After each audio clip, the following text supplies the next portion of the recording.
Being poor can be seen as an advantage for the Philippines, says Gareth Leather, Capital Economics.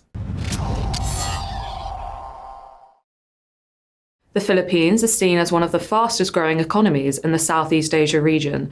The GDP rate grew 2% in the last quarter of 2015.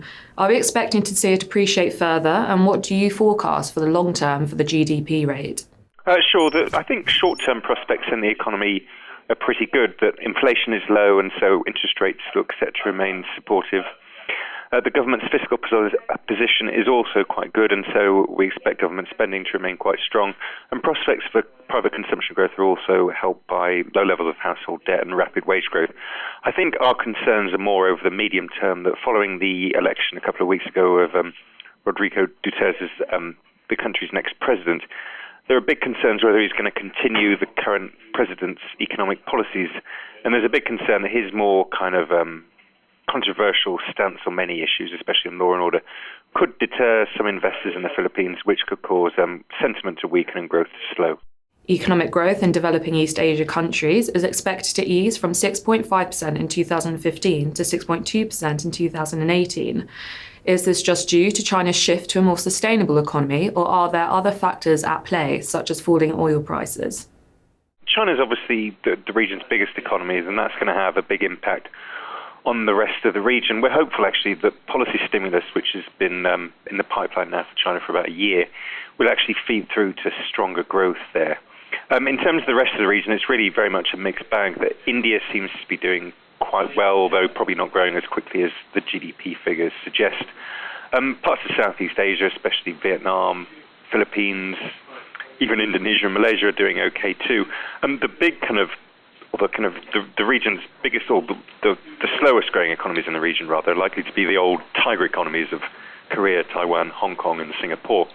And growth here is being dragged down by a combination of worsening demographics, so kind of working age populations are starting to fall quite sharply, and just reduced potential for economic catch-up now that living standards in these countries are amongst the highest in the world.